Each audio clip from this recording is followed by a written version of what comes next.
Bon les amis, ça faisait un moment qu'on n'avait pas pris le temps de juste se poser comme ça et discuter vous et moi. Et aujourd'hui j'en ressentais le besoin. Donc écoutez, bienvenue dans cette nouvelle vidéo mi-blabla, mi-présentage de tout ce que j'ai eu à la Japan Expo. Parce que oui, j'ai eu beaucoup de choses. Et yo tout le monde, c'est Rocky Manga, j'espère que vous allez bien. Et aujourd'hui on se retrouve dans une vidéo un peu particulière, mi-unboxing, mi-blabla. Et on va commencer par le blabla, comme ça c'est fait, on a tout mis à plat. Parce que oui, je vais vous parler de toutes les choses que j'ai adorées à la Japan Expo, mais aussi comme d'habitude les petits points négatifs. Et en fait les points négatifs pour moi ils vont aller essentiellement du côté des visiteurs plus que du côté de l'organisation, parce que pour ceux qui ne le savent pas, enchantée, je travaillais sur le stand de Meian, ça fait déjà un moment maintenant que je fais toutes les conventions avec eux. J'étais sur Japan Expo l'année dernière, j'ai été sur toutes les Paris Manga, c'était donc ma deuxième Japan Expo. Et il faut savoir que cette année sur le stand on avait des choses qui changeaient un peu, c'est-à-dire que d'habitude on travaillait derrière des comptoirs, donc en fait on servait les clients nous-mêmes, ils nous disaient ce qu'ils voulaient, etc. Et là cette année on avait un stand gigantesque de plus de 400 mètres carrés qui était en full libre service. Et qui dit full libre service dit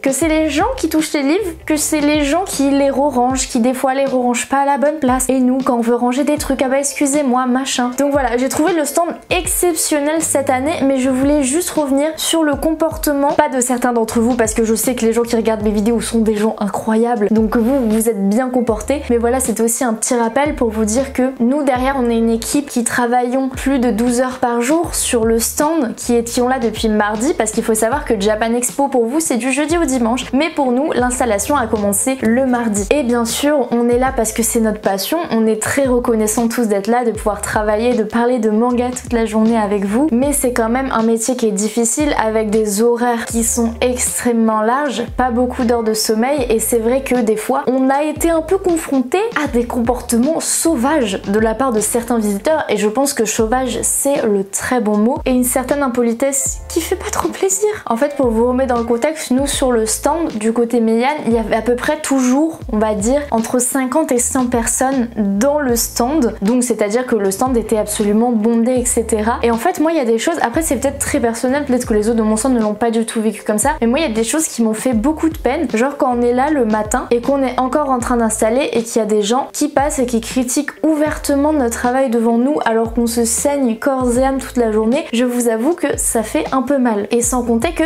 par exemple vous avez dû le voir, je suis pas toute petite non plus, mais je suis assez petite, et en fait j'ai eu un problème une fois avec une dame qui a fait que j'ai dû aller prendre une pause parce que là vraiment c'était pas possible. C'est-à-dire qu'il y a une femme qui me fonce dedans et qui me fait extrêmement mal, parce qu'en fait elle était avec son téléphone en plein milieu du stand qui était bondé. Moi j'étais par terre en train de ranger les trucs, et en fait ça aurait pu clairement tourner à la catastrophe parce qu'elle m'a poussé contre les étagères et les étagères auraient pu se renverser à cause de ce qu'elle a fait, clairement, parce qu'elle n'avait pas du tout fait attention. Et en plus de ça, la dame repart alors qu'elle m'a fait extrêmement mal sans même me dire pardon ou quoi que ce soit, et repart et m'insulte, et déjà son mari regarde cette connasse de vendeuse, elle regarde même pas où elle va et tout. On est là, on se donne 100% du temps pour se faire insulter. C'est vrai que des fois c'est un petit peu dur, mais hormis ça je voulais juste faire une petite aparté là-dessus et rendre un peu de contexte sur le fait que voilà, on est des humains, et oui on ne peut pas être là 12 heures par jour sur le stand et constamment sourire, mais en tout cas voilà, petit disclaimer pour vous dire, la prochaine fois quand vous allez en convention, essayez d'être plus gentil, et surtout la base, de ne pas insulter les gens qui travaillent pour vous et qui font que cet événement existe. Donc voilà, c'était les petits points négatifs qu'il y avait eu effectivement. Voilà, il faut savoir que nous on entend ce que vous dites, que ça nous fait de la peine et que ça nous touche forcément parce qu'on est humain. Donc voilà, n'oubliez pas que ce ne sont pas des robots derrière les caisses. Donc voilà, traitez bien les gens qui travaillent, essayez d'être poli, essayez d'être bienveillant avec eux, c'est la seule chose que je vous demande quand vous allez en convention. Après les points positifs de cette Japan Expo, je vous l'ai dit, j'essaierai de vous mettre des photos, mais notre stand était magnifique. Je suis pas objective si je vous dis que c'était le plus beau stand, mais clairement moi je l'ai trouvé incroyable, peut-être parce qu'on y a laissé du sang et de la sueur pour vous préparer ce stand, mais il était magnifique. On a tous beaucoup aimé l'aspect de libre service et le fait que comme ça on puisse être avec vous directement dans le stand pour vous conseiller. Donc je pense que l'année prochaine ce sera peut-être pareil, je ne sais pas, à voir, mais en tout cas c'était une superbe expérience. Et aussi je ne m'y attendais pas du tout, mais j'ai rencontré énormément d'entre vous. C'est vrai que l'année dernière, bon, j'étais un peu nouvelle sur YouTube, on va dire, même si l'année dernière ça faisait déjà 2 ans que j'étais sur YouTube, mais voilà, c'était moi aussi ma toute première Japan Expo l'année dernière, donc j'étais un peu dans mon coin et tout ça. Là j'ai essayé d'aller plus vers les gens et j'ai rencontré beaucoup d'abonnés, ça m'a fait trop plaisir, sans compter que j'ai aussi rencontré tous les copains, bien sûr, comme chaque année. J'ai pu revoir Inès, Vic Manga, Ed le Fou, on avait aussi Authentique, et sans compter tous les copains TikTokers. D'ailleurs, gros point fort sur notre stand, vous avez dû le voir, on était pas mal de créateurs de contenu, et c'est vrai que cette année sur le stand, en tant qu'équipe, ne serait-ce qu'en tant qu'équipe, pas avec les visiteurs et tout ça, on était une équipe de folie, on a tous bossé comme des dingues et l'ambiance était grave au rendez-vous. Vous avez dû le voir sur notre stand. Du côté des Boys Love, on avait bien sûr Loki qui travaillait ici. Après, du côté Hot Manga, on avait Erwan et Akumakat qui étaient là comme l'année dernière. Et bien sûr, du côté Meian, et ben j'étais là. On avait aussi Niamor, on avait aussi Jérôme JDMP qui l'année dernière était resté que quelques heures et cette année est resté les 6 jours avec nous. Donc c'était un plaisir. On avait aussi Scarno Manga, aka Review Manga FR sur Instagram. Et j'espère que je n'oublie personne de l'équipe, mais donc voilà, en tout cas en termes d'équipe, c'était un plaisir, c'est vrai, de revoir tous les copains et tout. La Japan Expo c'est aussi fait pour ça. D'ailleurs je m'excuse parce que effectivement on travaillait énormément, donc j'ai pas trop pris le temps de parler avec certaines personnes, mais en même temps vous étiez beaucoup d'ailleurs à venir sur le stand de Meian, donc on pouvait pas parler non plus trop, nous on bossait. Enfin moi je crois que c'est tout pour la partie blabla. J'ai fait beaucoup de très belles rencontres, d'ailleurs des rencontres qui vont peut-être mener à des petits projets, je vous tiendrai au courant bien sûr. Tout se passe sur Instagram d'ailleurs, si vous voulez me suivre en direct et avoir les informations en temps réel, parce que c'est vrai que YouTube il y a pas mal de latence, en général je tourne mes vidéos un mois à l'avance, donc vous avez qu'à voir, la latence est assez grosse, mais moi j'ai adoré être sur le stand de Meian. J'espère qu'on pourra se retrouver au prochain Paris Manga et qu'on se retrouvera pourquoi pas à Japan Expo l'année prochaine. Et maintenant on va passer à l'unboxing de tout ce que j'ai eu chez Meian et chez d'autres éditeurs.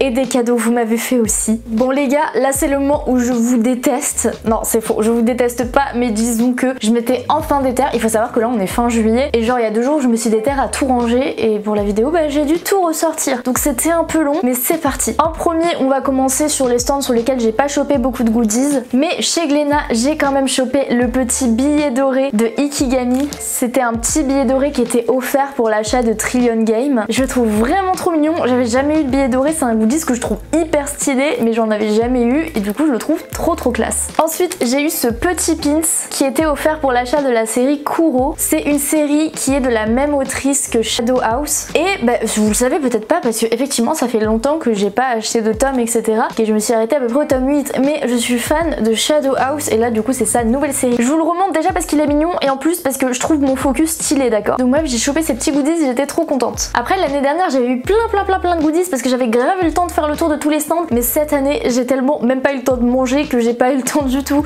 de faire le tour de tous les stands, donc il y en aura moins, mais il y a des trucs un peu plus variés, vous allez voir. Mais deuxième goodies, c'est parce qu'il y a Cyril du comptoir du rêve qui est venu nous faire un petit coucou. Vous m'avez sûrement vu sur son TikTok, on a fait quelques TikTok avec la team et il m'a offert en premier le petit tote bag du comptoir du rêve comme ceci, avec quelques petites intercalaires. C'est faux, il y en a vraiment beaucoup. En fait vous savez c'est les intercalaires que vous mettez dans les rayons que vous voyez des fois en librairie, mais avant aujourd'hui c'était pas commercialisé et là ils les offrent pour l'achat de 2 tomes. Vous avez la petite intercalaire de la série qui vous est offert avec, je crois qu'ils m'en ont offert une quinzaine, je crois que c'est tout ce qu'ils ont, ils en avaient vraiment beaucoup. Du coup encore merci, c'est trop cool et ça va aller directement dans la mangatech. D'ailleurs je sais que le décor fait que changer en ce moment, mais il y a une nouvelle bibliothèque qui arrive, peut-être, oui. En fait il faut savoir que mes 2 bibliothèques ne sont pas du tout pleines, mais je me suis dit que là let's go, avec mon salaire de la Japan je peux me le permettre, j'achète une bibliothèque et comme ça on va dire qu'on sera tranquille avant 1 ou 2 ans, je pense j'aurais pas besoin de racheter de bibliothèque, donc au moins c'est fait, c'est carré. Ensuite on passe à un petit goodies qui est Balin qui me l'a offert, Balin de chez Ga, qui offrait en fait des petites figurines à tous les gens qui le reconnaissaient. Donc voilà, il m'a offert ce petit Izuku absolument adorable qui est de la gamme Cuposket. Alors j'aime beaucoup les figurines de la gamme Cuposket, mais je trouvais ça un peu cher pour ce que c'était, mais là du coup il est trop mignon, je suis trop contente. Il est dans la mangatech derrière moi depuis le début. Attendez, je vous le remontre, regardez comment il est beau gosse, il est trop beau. Et ensuite chez Kiyun, alors là je vous avoue que j'ai eu la flemme d'aller chercher tous les goodies, mais j'ai eu tous les goodies qui étaient offerts chez Kiyun, dont bien sûr ce magnifique, mais je vous le montre, je lui fais tellement pas honneur, ce magnifique tote bag avec Shigaraki devant et Deku en black Deku derrière qui est incroyable. J'ai aussi eu bien sûr ce petit sac à copain qui est un sac pour protéger les mangas et moi ça vraiment je suis fan de ce genre de goodies. Je trouve que c'est une super idée qu'ils ont eu et comme d'hab ils ont toujours des très bons goodies Kiyun et là j'ai trouvé que cette année encore ils étaient au top. Alors d'ailleurs je n'ai aucune idée de où il est passé parce que j'avais eu le petit gobelet Valalian mais du coup voilà en attendant j'ai chopé ça. C'était l'année dernière, voilà, ils offraient un petit gobelet Frieren et cette année ils offraient un gobelet aux couleurs de Valalian. Je ne sais plus où il est, je suis dégoûtée. C'était un goodies super cool et ils l'ont refait cette année donc je suis trop contente. Bien sûr j'ai aussi eu la plaque Jujutsu Kaisen et l'ex Libris de Frieren cette année qui sont absolument magnifiques mais qui sont accrochés donc je vous avoue que j'ai un peu la flemme. Et le dernier petit goodies, au début je savais pas trop ce que c'était parce que je viens d'acheter la série mais c'est un petit porte-clés Kami-sama School. Je le trouve absolument trop mignon avec le nounours. En fait il va pas aller sur mes clés parce que dans mon sac vous voyez il est tout clair, il est tout beige donc en fait il va se salir, il va s'abîmer, il va avoir des traces et j'ai absolument pas envie de l'abîmer. Du coup je le garde en exposition dans ma mangatech mais il est trop mignon. C'est tout pour Kiyun et il nous reste deux éditeurs, il nous reste les goodies que j'ai eu chez Doki Doki et tous les mangas et les goodies que j'ai pu avoir sur le stand de Meian. On va commencer avec Doki Doki. J'ai commencé une nouvelle série, Les Promeneuses de l'Apocalypse et j'ai pris que les tomes 2 et 3. J'ai totalement zappé de prendre le tome 1, je ne sais pas ce qui m'a pris. Comme je vous l'ai dit on était fatigués, j'étais vraiment ailleurs. Mais voilà, moi je suis absolument fan de Slice of Life. Par exemple, une de mes séries préférées chez Meian c'est Escale à Yokohama. Donc là Les Promeneuses de l'Apocalypse, comment vous dire que je vais me régaler, ça va être trop bien. Ensuite j'ai craqué pour leur nouveauté qui a l'air totalement what the fuck. Attendez, est-ce que maintenant je peux vraiment vous présenter les mangas comme ça? Et oui, c'est Power Antoinette. Ça a l'air absolument what the fuck, j'avais trop envie de tester, du coup j'ai pris le tome 1. Et ensuite on a deux petites séries de chats. J'ai complété parce que j'avais déjà acheté le coffret avec les 3 derniers tomes, et j'ai acheté les 3 premiers tomes de Félin pour l'autre, qui est une petite série de chats trop mignonne. Je sais pas encore ce que ça parle, mais de toute façon je vais vous en parler très bientôt parce que je vais trop les lire. Et celui-là je l'ai déjà lu et je peux vous dire qu'il est trop bien, ça s'appelle Chat des rues. Celui-là je l'ai pas acheté à la Japan Expo, mais je l'ai acheté le lendemain parce qu'en fait le lendemain de la Japan Expo, le lundi, il y avait l'autrice Dorimiya qui était en dédicace à Momi Manga à Paris pour ceux qui connaissent et du coup j'en ai profité pour aller faire quelques petits achats. J'ai pris la jaquette exclusive de Momi Manga pour Chat des rues et comment vous dire que je suis pas déçue parce qu'en plus la série est super cool. On en a fini pour Doki Doki, on va passer chez Meian et là vous allez voir que chez Meian j'ai eu des grosses pépites. D'ailleurs restez jusqu'à la fin parce que je vais vous présenter ma dédicace de Gannibal et on a eu une dédicace exclusive pour le staff donc vous ne la verrez nulle part à part dans cette vidéo. Et en premier on va commencer avec l'achat du tome 10 collector de Egregor.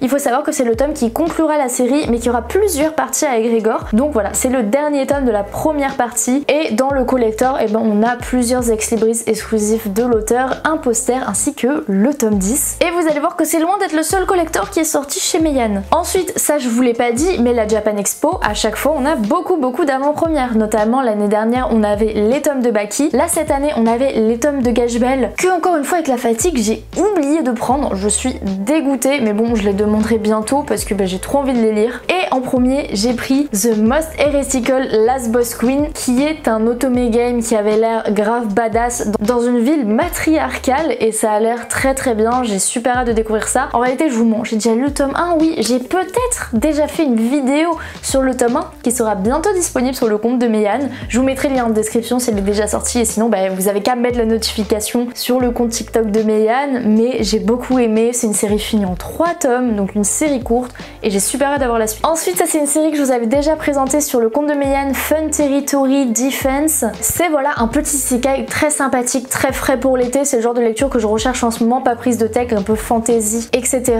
En plus les dessins sont tout doux, bien que l'histoire soit un peu dure malgré tout. Et ensuite j'ai fait une bêtise, alors j'ai pris le tome 1 de Tear Moon, mais vous n'êtes pas sans savoir qu'il y avait les tomes 1 et 2 qui sont sortis en même temps. Et en fait j'ai pris 2 fois le tome 1. Voilà, comme une grosse débile, je me suis trompée, j'ai pris 2 fois le tome 1. Bon donc je vais me commander le tome 2 et j'attendrai que le tome 3 sorte. Mais pareil, Tear Moon, là par contre c'est un peu dans la même vibes que Fun Territory, c'est très doux, c'est un isekai, il y a pas mal de romance, etc.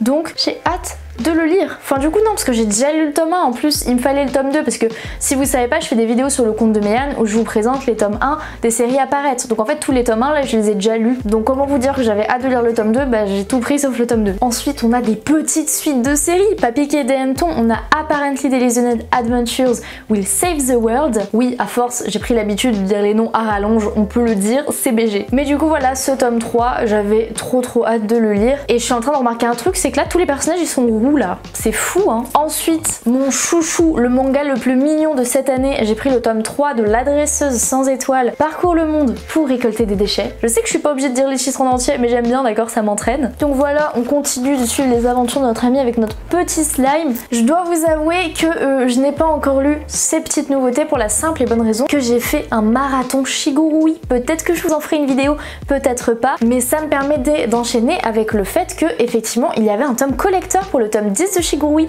qui est le dernier tome de Shigurui, avec à l'intérieur 5 ex-libris, un grand poster et un magnifique coffret collector. Sans vous spoiler, non c'est faux, je vais grave vous spoiler, j'ai kiffé la fin. Enfin je vais pas vous spoiler l'histoire, pardon, je vais pas vous spoiler l'histoire, mais j'ai kiffé de fou la fin de Shigurui, c'est une des meilleures fins que j'ai jamais lues. Tout ça, je vous en parlerai dans mon marathon, mais une dinguerie. Ensuite, Arc Démon Dilemma, celui-là je l'ai commencé parce qu'on me l'a recommandé, je dirais même plus, on m'a saoulé avec, on m'a dit mais c'est trop bien, lis-le, et du coup bah, j'ai dit oui, voilà, il en a pas fallu de beaucoup pour me convaincre, on me l'a conseillé, je dis ok, comme quoi on peut se faire influencer sur son propre stand, parce que oui aussi dans les critiques qu'on a eu, en fait il y avait des gens qui disaient mais comment ça, vous travaillez ici, vous connaissez pas tout. Alors je ne sais pas si vous avez vu le catalogue de Meian, mais le catalogue est immense, donc bien sûr que non, on n'a pas tout lu, on a tous nos spécialités. Moi j'étais plus calée au niveau des shoujo, des mangas fantasy, genre les Fun Territory, les tout ou les annales inaccessibles, tout ça, moi j'étais dans ce coin là,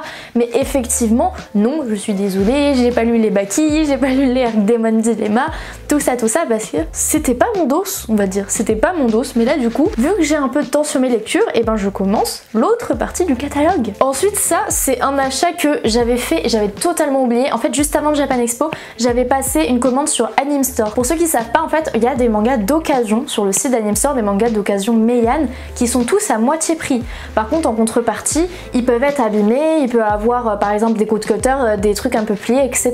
Mais j'avais totalement zappé que j'avais fait une commande et j'ai commandé les tomes 3 et 4 de Mon chat à tout faire et encore tout déprimé parce que je ne les trouvais pas et je ne voulais pas attendre la Japan Expo pour les lire, mais au final j'ai reçu mon colis après la Japan Expo. Donc est-ce que j'aurais mieux fait de les prendre sur le stand? On ne sait pas. Mais j'ai complété tout ça et je suis trop contente. Encore des chats, décidément il y a beaucoup de chats dans cette vidéo. Et ensuite plus que 2 mangas avant la fameuse dédicace, mais j'ai pris les 2 premiers tomes de South Am Ninette Villainess. Ce manga est incroyable. Si vous avez aimé la vibes des carnets de l'apothicaire, vous allez kiffer de fou parce que ça se passe dans une cour impériale où ben voilà, on essaye d'assassiner la préférée de l'empereur, on va dire. Il y a plein de complots et tout, c'est machiavélique, il y a de la tension, il y a du drame. J'ai kiffé de fou malade et là bah du coup c'est le premier tome, j'ai lu le tome 2 direct parce que j'avais déjà lu le tome 1 du coup pour en faire la vidéo. J'ai trop kiffé, comme je vous l'ai dit, c'était un de mes coups de cœur Meian de cette année, donc foncez. Si vous avez kiffé les carnets de l'apothicaire, franchement je suis pas